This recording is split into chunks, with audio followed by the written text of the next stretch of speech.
यज्ञ पात्रों का स्वरूप और पूर्णाहुति की विधि। सूत जी बोले, ब्राह्मणों, यज्ञ क्रिया के उपयोग में आने वाली स्त्रुआ के निर्माण में शिरपर्णी, शिशंपा, शेरी, विल्ब और खदीर के काष्ठ प्रशस्त माने गए हैं। याग क्रिया में इनसे बने स्त्रुआ के उपयोग से सिद्धि प्राप्त होती है। देव प्रतिष्ठा में आंवला, खदीर और केसर के वृक्ष को भी स्त्रुआ के लिए शास्त्रज्ञों ने उत्तम माना गया है। स्त्रुआ प्रतिष्ठा कार्य में संप्राशन तथा संस्कार कर्म में यज्ञादि कार्यों में प्रयुक्त होता है। स्त्रुआ के निर्माण में विल्व काष्ठ ग्रहण करना चाहिए, परंतु उसके ग्रहण के समय रिक्ता आदि तिथियां न हो। उस काष्ठ को ग्रहण करने वाला व्यक्ति पहले उपवास करे और मध, मांस आदि सभी वस्तुओं का परित्याग कर दे। स्त्री संपर्क से भी दूर रहे एवं काष्ठ से स्त्रुआ और स्त्रुक दोनों का निर्माण किया जा सकता है। इनका निर्माण शास्त्रोक्त विधि के अनुसार करना चाहिए। दर्वी अर्थात करछुल का निर्माण स्वर्ण या तांबे से किया जाना चाहिए। यदि काष्ठ से करछुल बनानी हो तो गंभारी वृक्ष, तेंदू का वृक्ष और दूध वाले वृक्ष के काष्ठ से 12 अंगुल की बनानी चाहिए। उसका नीचे का मंडल 2 अंगुल का होना चाहिए। यज्ञ साधन में ये उपयोगी है। तांबे की करछुल 40 तोले प्रायः आधा किलो की होती है और उसका मंडल 5 अंगुल का तथा लंबाई 8 हाथ की होती है। यही दर्वी करछुल पायस निर्माण में उपयोगी है। आज्य शोधन के लिए 10 तोले की ताम्रमयी करछुल होती है। इसके अभाव में पीपल के काष्ठ से 16 अंगुल के माप में दर्वी करछुल बनाएं। आज्य स्थाली तांबे की या मिट्टी की भी हो सकती है।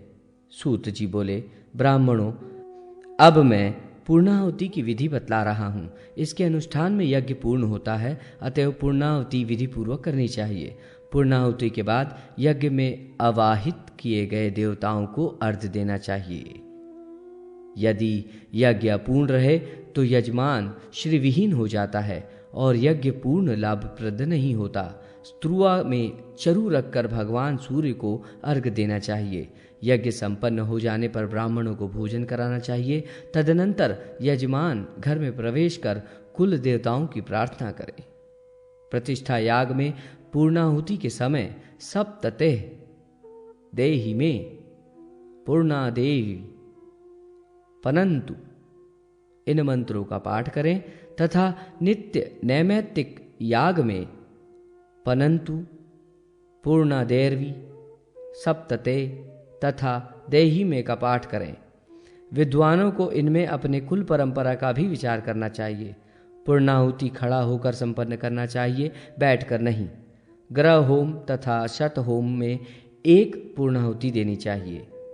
सहस्त्र याग में 2, अयुत होम में 4, सहस्त्र पुष होम में 1, मृदु पुष होम में 1, शत ईक्षु होम में 2, गर्भाधान, अन्नपाशन, सीमंतोन्यन संस्कारों में और प्रायश्चित्यादि कर्म तथा नैमित्तिक वैश्यदेव याग में 1 पूर्णाहुति देने का विधान है। मंत्रोच्चारण में ऋषि छंद, विनियोग आदि का प्रयोग करना चाहिए। यदि इनका प्रयोग न किया जाए तो फल प्राप्ति में न्यूनता होती है। सप्तते इस ब्राह्मण मंत्र के कौंडिन्य ऋषि जगती छंद और अग्नि देवता हैं। देहि में इस मंत्र के प्रजापिता ऋषि अनुशिष्टुप छंद और प्रजापति देवता हैं। पूर्णादेर्वी इस मंत्र के सतकृतु ऋषि अनुष्टुप छंद एवं अग्नि देवता हैं। पनन्तु इस मंत्र के पवन ऋषि जगती छंद तथा देवता अग्नि हैं। इस रीति तत मंत्रों के उच्चारण के समय ऋषि छंद एवं देवताओं का स्मरण करना चाहिए। जप काल के मंत्रों की संख्या अवश्य पूरी करनी चाहिए। निर्दिष्ट संख्या के बिना किया गया जप फलदायी नहीं होता। अयुत होम, लक्ष्य होम और कोटि होम में जिन ऋत्विक ब्राह्मणों का वर्ण किया जाए वे शांत एवं काम क्रोधित हों। ऋत्विजों की संख्या अभिष्ट होमानुसार करनी चाहिए। प्रयत्न पूर्वक उनकी पूजा कर एवं दक्षिणा प्रदान कर उन्हें संतुष्ट करना चाहिए। इस प्रकार विधि पूर्वक याग कर्म करने वाला व्यक्ति वसु, आदित्य और मरुद्गणों के द्वारा शिवलोक में पूजित होता है तथा उनके कल्पों तक वहां निवास कर अंत में मोक्ष प्राप्त करता है। जो किसी कामना के बिना अर्थात निष्काम भाव पूर्वक ईश्वरार्पण बुद्धि से लक्ष्य होम करता है, वो अपने अभिष्ट को प्राप्त करता है और परम पद प्राप्त कर लेता है। पुत्रादि पुत्र, धनादि धन, भार्यादि भार्या और कुमारी शुभ पति को प्राप्त करती है।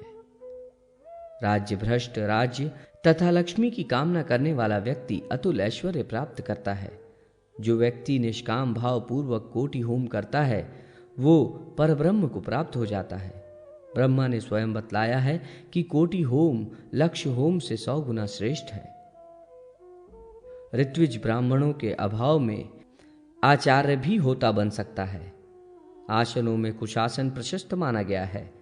देवता पद्मासन पर स्थित रहते हैं और वास भी करते हैं, अतः पद्मासनस्थ होकर ही अर्चना करनी चाहिए। देवो भूत्वा देवान यजेत। इस न्याय के अनुसार पद्मासनस्थ देवताओं का अर्चन पद्मासनस्थ होकर ही करना चाहिए। यदि ऐसा न किया जाए तो संपूर्ण फल यक्षिणी हरण कर लेती है।